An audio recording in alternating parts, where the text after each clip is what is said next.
تاثر یہ بھی آ رہا ہے کہ حکومت نے اصل میں توہین عدالت کی اگر کوئی کارروائی ہوتی ہے تو یہ کوشش کی ہے کہ پھر پوری پارلیمنٹ کو ہی بلا لیا جائے، قومی اسمبلی کو ہی بلا لیا جائے کہ اس نے یہ قرارداد منظور کی تھی، تو اس کے نتیجے میں یہ سارا کچھ حکومت اپنی طرف سے چلاکی. اس میں ہے، دیکھیں بات سنیں جی چھوڑ دیں پارلیمنٹ کو، بلا لینا ذرا چیف جسٹس صاحب، بلا کے دکھائیں پرائم منسٹر کو، یا بلا کے دکھائیں نا فیڈرل منسٹر کو.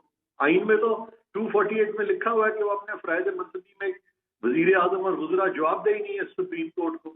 اس میں کیا ایشو ہے؟ بلا ہی نہیں سکتے، سوال ہی نہیں پیدا ہوتا. آپ پڑھ لینا آرٹیکل 248.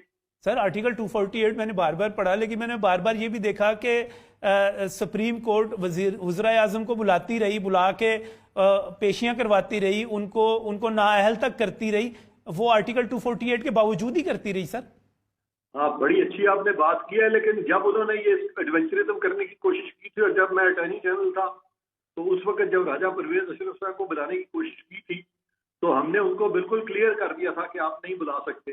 اس کے بعد انہوں نے ہم سے پھر ریکویسٹ کی کہ یار کوئی ایسا راستہ نکالیں کہ انسٹیٹیوشنل جو ہے وہ ان کا مطلب تھا بھرم رہ جائے، تو ہم نے ان کا بھرم رکھ لیا تھا. یہ ہوا تھا. اچھا، اور اب اگر سپریم کورٹ بلاتی ہے تو آئین کے تحت وزیر اعظم پاکستان نہ جائیں، اپنے آئینی فرائض سر انجام دیتے ہوئے اس پہ جواب دہی نہ کریں تو کوئی توہین عدالت نہیں ہے، وہ نہ جائیں تو کوئی ایشو نہیں ہے. نہیں، اگر جائیں گے تو وہ اپنی آئین کو وائلیٹ کریں گے. آئین نے جو پروٹیکشن وزیر اعظم کے آفس کو دی ہے وہ تو وزیر اعظم کو اختیار ہی نہیں ہے کہ اس سے برعکس جا کے تو اپنے آپ کو جواب دہ کر دے. تو اب یہ چلے، یہ تو ایک بڑا کنفیوژن تھی، یہ تو بڑی آپ نے ایک نئی حکمت عملی بڑی چیز. دیر از نو کنفیوژن ڈالی ہے چند ججز نے اور چند لائرز نے، otherwise there is know confusion.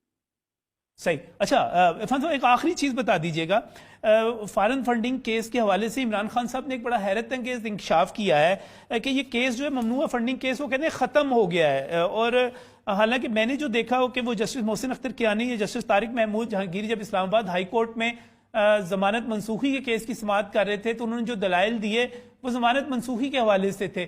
کیا فارن فنڈنگ کیس ختم ہو گیا؟ عمران خان صاحب کہہ رہے ہیں توشہ خانہ کیس بھی اسی طرح ختم ہو جائے گا، یہ ختم ہو گیا ہے؟ دیکھیں میں نے جو بھی فیکٹس اس کے دیکھے ہیں، میرے نزدیک تو ختم نہیں ہوا، لیکن اگر وہ کہہ رہے ہیں تو بہتر آپ انہیں سے پوچھیں کہ وہ کس بنیاد پہ کہہ رہے ہیں. صحیح. چلیں سر، ان سے ہی پوچھتے ہیں. بہت بہت شکریہ.